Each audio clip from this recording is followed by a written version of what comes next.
गर्मी के हवाले से आज मैं आप लोगों के साथ ठंडा ठार और बेहद मज़ेदार शरबत की एक ऐसी शानदार सी रेसिपी शेयर करूंगी जिसे हम घर पे बनाएंगे बगैर किसी केमिकल के, जिसे पी के आपका दिल जवान हो जाएगा, आपकी रूह तक सरशार हो जाएगी, आपका मूड बहाल हो जाएगा।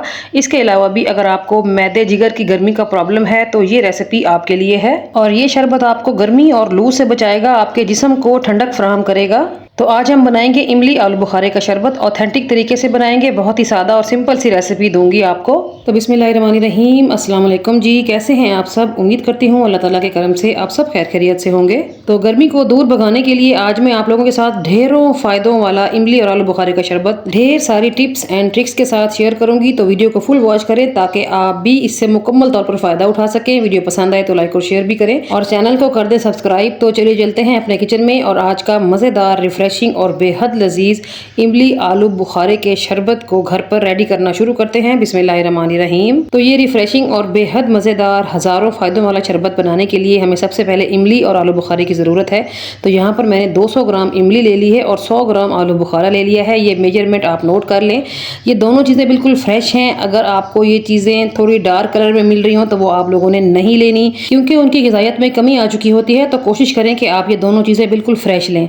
तो यहाँ पर मैंने ये दोनों चीज़ें डाल दी हैं कढ़ाई के अंदर और साथ ही मैं शामिल कर रही हूँ 2 गिलास पानी। चूल्हे को ऑन कर देंगे, मीडियम पे सेट कर लेंगे और इस पानी में एक उबाल आने का वेट करेंगे। तो कवर लगा देंगे और 2 से 3 मिनट के अंदर ही पानी में उबाल आना शुरू हो गया है। पानी जैसे जैसे गर्म होगा ना तो इमली नरम होके इसमें हल होना शुरू हो जाएगी और इसके ऊपर जो गूदा सा लगा हुआ होता है ना वो इसमें से निकलना शुरू हो जाएगा। तो मैं चम्मच की मदद से इसको तोड़ रही हूँ ताकि इसमें से गूदा जल्दी से अलग होना शुरू हो जाए।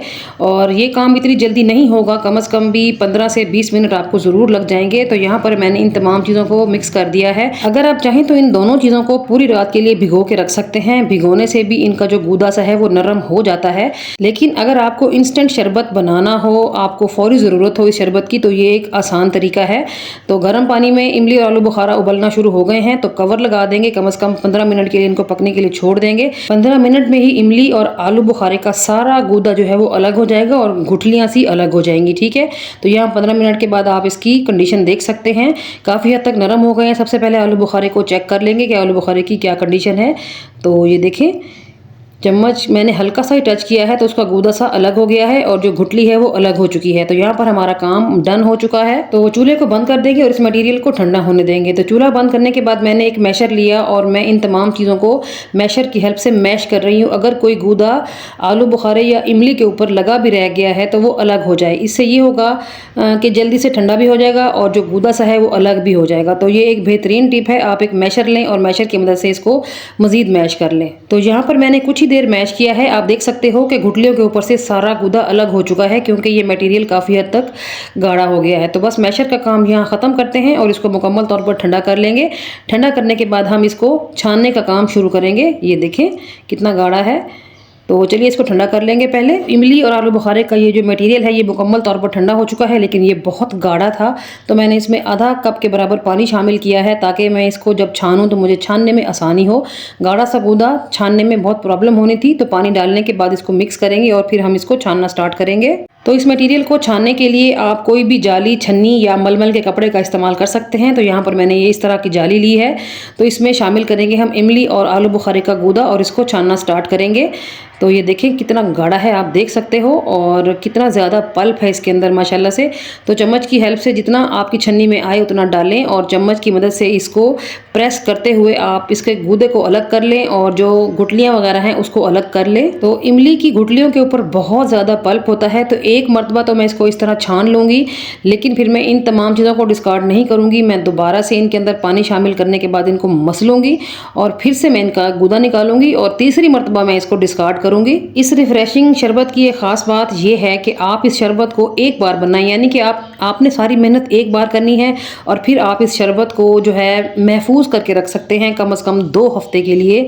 जब भी आपको गर्मी तंग करे और आप रिफ़्रेश होना चाहें तो फ्रिज में से आप ये शरबत निकालें, इसमें थोड़ा सा पानी और थोड़ी सी बर्फ़ मिक्स करें और पी लें। यकीन करें जो ताज़गी आपके अंदर आएगी वो रेस्टोरेंट या फिर बाज़ार के महंगे महंगे कीमती ड्रिंक्स से नहीं आ सकती। तो यहाँ पर मैंने इस मटेरियल को छान लिया है और ये जो गुठलियाँ वगैरह हैं इसमें अभी बहुत सारा गूदा है।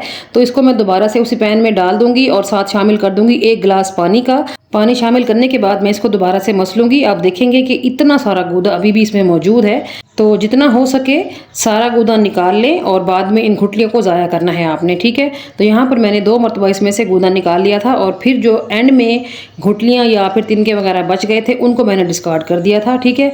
तो यहाँ पर दूसरी मरतबा भी इनको अच्छे तरीके से छान लेंगे।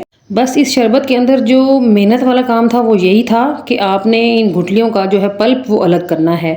बाकी का काम बहुत आसान है, मिनटों में आपका ढेर सारा शरबत बन के रेडी हो जाएगा। तो यहाँ पर 2 मरतबा छानने के बाद ये पल्प हमें हासिल हो गया है माशाल्लाह से। ये आप देख सकते हो कितना गाढ़ा है। अब हमने दोबारा से इसको पकाना है, तो वही सेम कढ़ाई चढ़ा देंगे चूल्हे के ऊपर। और पहले मैं आपको दिखा देती हूँ, ये देखें ये वेस्ट है जो हम डिस्कार्ड कर देंगे और बाकी का जो शरबत हमें हासिल हुआ है वो हम इसमें शामिल कर देंगे कढ़ाई के अंदर। चूल्हे को ऑन करें और फ्लेम को मीडियम टू हाई के अंदर आप लोगों ने सेट कर देना है और इस शरबत के अंदर एक उबाल आने का वेट करना है। तो 2 से 2.5 मिनट के बाद ही इस शरबत में उबाल आना शुरू हो गया था, तो मिक्स कर लेंगे। और अब मैं इसमें शामिल करूंगी मिठास। मिठास में मैं ले रही हूँ देसी शक्कर। यहाँ पर मैं देसी शक्कर का इस्तेमाल कर रही हूँ जो कि आधा किलो के बराबर है। अगर आपके पास शक्कर अवेलेबल ना हो या फिर आप शक्कर का इस्तेमाल ना करना चाहें तो उस सूरत में आप चीनी का इस्तेमाल कर सकते हैं, लेकिन यहाँ पर मैं रिकमेंड करूंगी कि आप शक्कर ही डालें, क्योंकि आप मुकम्मल तौर पर इसके फायदे तभी हासिल कर पाएंगे जब इसमें कोई भी केमिकल वाली चीज नहीं होगी। तो शक्कर डालने के बाद मिक्स करते हुए कुछ देर पका लेंगे। उसके बाद हम इसमें शामिल करेंगे कुछ पाउडर मसाले जो इसमें एक जबरदस्त सी खुशबू और फ्लेवर लाएंगे और इसको हाजमेदार बनाएंगे। तो 1 चम्मच इसमें डालेंगे काला नमक और 1 चम्मच ही मैं इसमें शामिल कर दूंगी भुना कुटा जीरा पाउडर और आधा चम्मच इसमें डालेंगे सफ़ेद नमक जो हम रेगुलर यूज करते हैं और आधा चम्मच ही मैं इसमें डाल रही हूँ सौंठ का पाउडर यानी कि अदरक का पाउडर बारीक पिसा हुआ। ये बहुत ज़रूरी आइटम्स हैं। आप ये मसाले डालेंगे तो आप देखेंगे कि आपकी तबीयत पर, आपके मैदे पर, आपके जिगर पर इस शरबत का कितना खुशगवार असर पड़ेगा।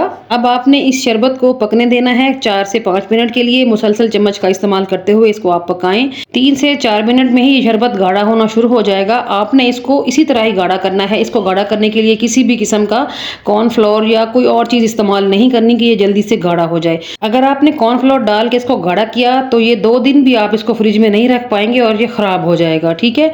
तो आप इसको ऐसे ही पका के गाढ़ा करेंगे तो आप इसको कम से कम 15 से 20 दिन तक फ्रिज में रख कर इस्तेमाल कर सकते हैं, ठीक है जी। तो यहाँ पर मैंने इस शरबत को 5 से 6 मिनट ही पकाया है और ये अच्छा खासा गाढ़ा हो चुका है, तो मैंने फ्लेम को ऑफ कर दिया है और अब हम इस शरबत को ठंडा करेंगे मुकम्मल तौर पर। और मुकम्मल तौर पर शरबत ठंडा हो चुका है और आप देख सकते हैं कि ये ठंडा होने के बाद कितना गाढ़ा लग रहा है। तो सबसे पहले मैं इसको सेव करने का तरीका आपको बता देती हूँ। आपने कोई भी शीशे की बोतल लेनी है या जार लेना है, आप सबसे पहले उसको अच्छे तरीके से धो के खुश्क कर लें। इस बोतल के अंदर किसी भी किस्म का कोई एक भी ड्रॉप नहीं होना चाहिए पानी का, वरना ये शरबत ख़राब हो जाएगा। और जब ये शरबत मुकम्मल तौर पर ठंडा हो जाए तो किसी भी कीफ की मदद से आप बोतल के अंदर ये शरबत डालें और फिर आप इसको फ्रिज में रख दें और जब जब भी आपको ज़रूरत पड़े तो आप इसका इस्तेमाल कर सकते हैं। तो शरबत किस तरह बनाना है ये मैं आपको आगे चल के बताती हूँ। और यहाँ पर मैंने बोतल के अंदर सारा शरबत ट्रांसफ़र कर दिया है। ये बोतल थी ऑलमोस्ट 1.5 लीटर की और ये सारी भर चुकी है। अब मैं इसको फ्रिज में रखूँगी और ये जो शरबत है ये काफ़ी दिनों तक हमारे काम आने वाला है। तो आइए अब आपको शरबत बनाना सिखाती हूँ। शरबत बनाने के लिए आपने एक बड़ा सा बाउल लेना है। यहाँ पर मैं 4 से 5 गिलास बनाने लगी हूँ।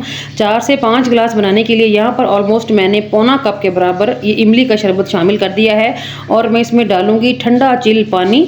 मिक्स कर लेंगे। अच्छा जी, यहाँ पर मैं आपको एक टिप देती चलूँ, जब आप अपने लिए ये शरबत बनाएं और आपको लगे कि इसमें मसाला जात की कमी है तो फिर आप इसमें जो भी मसाला ऐड करना चाहें कर सकते हैं। काला नमक या ज़ीरा पाउडर या सौंठ का पाउडर जो भी आप डालना चाहें डाल सकते हैं। और यहाँ पर आपने देखा कि मैंने ढेर सारी बर्फ़ ऐड कर ली है और दोबारा से इसको अच्छे तरीके से मिक्स करेंगे। और यहाँ पर मैं इसमें शामिल करूँगी मेरा और आप सबका फेवरेट तुखम बिलंगू। तुखम बिलंगू का 1 चम्मच लेके मैंने 15 से 20 मिनट पहले पानी में भिगो के रख दिया था और यहाँ पर मैंने शरबत में ऐड कर दिया है। तुखम बिलंगू डालने से इसकी तासीर मज़ीद ठंडी हो जाएगी और पीने का भी बहुत मज़ा आएगा। और यहाँ पर हमारा ठंडा ठार मज़ेदार इमली आलू बुखारे का शरबत बन के रेडी है, जो कि किसी भी रेस्टोरेंट से, किसी भी ठेले वाले से ज़्यादा टेस्टफुल और मज़ेदार है। और इस स्टेज पर आप लोग मुझे ये बताते चलें कि ये रिफ्रेशिंग और बेहद मज़ेदार हज़ारों फ़ायदों वाला इमली आलू बुखारे का शरबत बनाने की मेरी ये सिंपल सी और आसान सी रेसिपी कैसी लगी है आपको। अगर अच्छी लगी है तो प्लीज़ वीडियो को लाइक और शेयर करना नहीं भूलना, और चैनल पे नए हैं अभी तक सब्सक्राइब नहीं किया तो आपसे एक हम्बल सी और प्यारी सी रिक्वेस्ट है, चैनल को ज़रूर सब्सक्राइब करें, साथ लगी घंटी के निशान को ऑल पे सेट करें। इससे ये होगा कि मेरी हर नई आने वाली रेसिपी का नोटिफिकेशन सबसे पहले आपको मिलेगा और आप मेरी समर स्पेशल रेसिपीज़ को एंजॉय कर पाएंगे। हाल ही में मैंने अपने चैनल पे सौंफ का ठंडा ठार और मज़ेदार रिफ्रेशिंग सा दूध का शरबत बनाने की रेसिपी डाली है, जिसे बहुत पसंद किया जा रहा है। अगर आपने अभी तक वो रेसिपी नहीं देखी तो एक बार ज़रूर देखिएगा। तो ये थी मेरी आज की मज़ेदार सी अमेजिंग सी रेसिपी, ठंडी ठार सी और मज़ेदार सी। एक बार लाजमी बनाएं और महीने भर के लिए महफूज कर लें। मुझे उम्मीद है आप बाजार के सारे फिजी ड्रिंक्स छोड़ के इस ड्रिंक को ही अपनी रूटीन का हिस्सा बनाएंगे। तो चलती हूँ, आज के लिए इतना ही। कल फिर मुलाकात होगी किसी और अमेजिंग और मज़ेदार सी रेसिपी के साथ। तब तक अपना और अपने प्यारों का रखें ढेर सारा ख्याल, मुझे रखें दुआओं में याद। ओके जी, अल्लाह हाफिज़, थैंक्स फॉर वॉचिंग।